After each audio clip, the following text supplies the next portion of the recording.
This is session 2 of the two-part series of diving into MCP Auth with TrueFoundry MCP Gateway. So in the first session, we looked at briefly how TrueFoundry manages MCP Auth on a high level.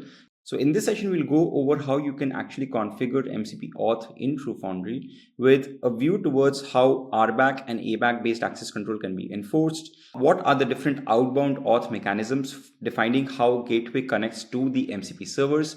And we will go into what happens with OAuth and the different mechanisms there in more detail.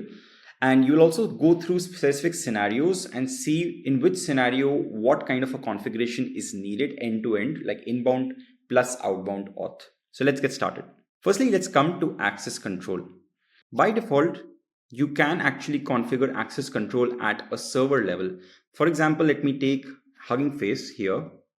And this is a demo Hugging Face server that I'm just creating. This is the URL because this is an official remote MCP server.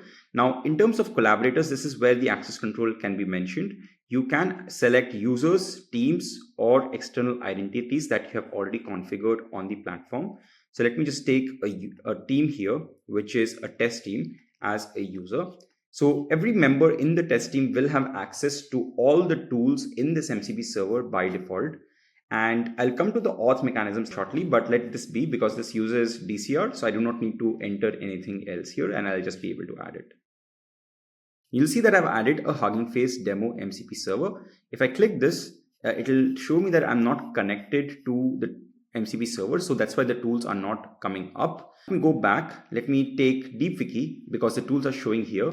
What you can do at a MCP server level is you can also toggle on and off tools that you do not want to enable. You basically want to disable certain things, even for that group of users that you have given access to this MCP server. So that is the first level of access control that you can do with the MCP gateway. The second level of access control is, can you actually restrict such access at a tool level across MCP servers? So for example, a finance manager needs access to 3 MCP servers, which are distinct: SAP, Jira, and Slack. And it needs read-only access on SAP, needs create-only tickets access on Jira, and post-message access only on Slack. So what you can do is you can bundle MCP tools across servers and create something called a virtual MCP server. Let me show you this in action. So if you go to add MCP server here, create a virtual MCP server.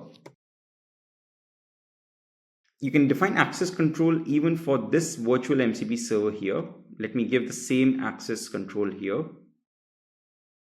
And what you can do is let me pick tools from DeepWiki and let me pick another tool from this web search MCP server. So I've just selected one tool from DeepWiki and one tool from web search, and I can do this across different MCP servers as well. Now, all of these 3 tools are now bundled together into a single MCP server, which is this virtual MCP server. And this virtual MCP server has a single endpoint of its own. So the gateway manages the underlying MCP server's auth mechanisms automatically, and the tools are only the ones that you have selected. So this gives you very granular control where you can bundle MCP tools across servers. This is the second level of access control. And the third level of access control features when you're actually using external identities and giving external identities access to MCP servers, which enables attribute-based access control. And you can also enable guardrails such as CEDAR guardrails. So let me show you what you can do with the CEDAR guardrails that we provide out of the box. These are ABAC based policies where you can define scenarios where access control rules are configured, that what principle, what action, and what resource should be permitted when a certain set of conditions is met. So you can define very granular conditions on specific MCP tools for specific scenarios and enable ABAC as well using the CEDAR policy language here. So this is about access control. Now let's go to the outbound auth overview. Now, outbound auth refers to how the MCP gateway connects to the MCP servers. There are 3 main buckets, but I'll start with the first one, which is API key based. Now, in API key based, there can be 2 scenarios where the API key is either shared across users, which means that the MCP server needs to expose a common set of data as part of its functioning. Think about Hugging Face, where a single team has a shared API key that they just want to use for their application. The second scenario is individuals having their own API keys. So think about third-party per user APIs where each user needs to use their own API keys to access the particular API resources. And this might also expose personal data of sorts. So individual API key credentials are needed in this scenario. Now let's see how you can configure this when you are registering MCP servers on the gateway. So let me go back to the MCP gateway and go to add server, click on connect any remote MCP server and toggle on the auth data aspect here. Now within auth data, what you can see is the first option is API key, where you can select whether it should be a shared credential or an individual credential. In a shared credential, so you basically need to add the key value pair for authorization here. So this single key will be used by everyone. An individual credential means that you need to enter the key value pair, but in the value, because this needs to be at an individual level, you just need to provide a placeholder where once you have provided a placeholder like this bearer API key, and let me close this, what needs to happen is, let's say you did this for Hugging Face demo MCP server, you need to specify auth overrides where the specific API key of the individual needs to be configured here as an override. So whenever the gateway is trying to connect to the MCP server, the individual API key will get picked up from the auth override section and get filled in the placeholder that you had defined when you are registering the MCP server. We will also talk about auth overrides in a little bit more detail shortly. But there are these two key scenarios when you're thinking about static credential based authorization. The next aspect is OAuth 2, where again there can be two main scenarios. The first one is more common, where user specific permissions are needed for giving access to user specific resources. Think about users' Gmails accounts, Slack accounts, GitHub accounts, and so on. So this is authorization code based, and it is one of the most widely used mechanisms. So let's go over a demo here before we move forward. So let's take an example of Hugging Face here, where this has been actually registered on the MCP registry, but it has not been connected. So let me take a simple example. Let me just click connect now. What will happen is the OAuth consent flow will get triggered. You need to authorize this, and then the tools will show up, and because the authorization is successful in this scenario. So this is a typical OAuth flow, which will basically get triggered in the case of an authorization code based approach. You can see that this is a specific consent flow required because this is exposing data of my account. So I need to give consent to it. The other scenario is server to server auth without user interaction or consent. So the way you can actually configure this is if you go to OAuth 2 now, you'll see that there are two ways to do this. The first one that we already discussed is the authorization code based, which is a standard flow.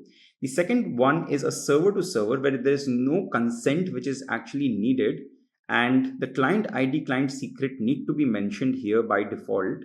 The MCP gateway itself does the entire flow without needing any consent of the user at all. So this is typically done for, let's say, exposing data of backend microservices, which still needs OAuth 2, but it is not authorization code based, and the consent part is not needed because it's known that this is exposing data of backend microservice and this needs to be a server to server auth. The last bucket here is specific token based, where in the first scenario, the same inbound token needs to be used for the outbound auth as well. So think about an internal MCP server with IDP auth, where the inbound IDP token is the same one that will actually be used to authorize to the MCP server. And the last one here is token forwarding, where if you have a very specific MCP server, let's say one which has been converted from OpenAPI, you want to pass in an additional token that will be used to authorize to the MCP server. The way you can configure token pass-through is just going to token pass-through, and automatically the user's existing auth token will be forwarded to the MCP server. For token forwarding, there needs to be an extra header that needs to be passed in, where you can see that this is the specific extra header that needs to be added. Now let's dive into specific different scenarios for authentication and authorization enabled by the MCP gateway. Scenario 1 is where the inbound is using TrueFoundry API key and the outbound is with OAuth 2.1. Now notice that the inbound can only be PAT based because the outbound is OAuth 2.1. So virtual account token cannot be used because service accounts cannot complete the OAuth 2.1 flow. OAuth 2.1 is for user specific flows. Once this has been configured like we saw, so the first way is this can be simulated via the playground feature that we have, where the OAuth flow will be triggered at runtime. This will basically be in the same manner when your agent is trying to access this MCP server. So here in the playground, let me select an MCP server. You can connect during chat here. And let me just ask, what is my username?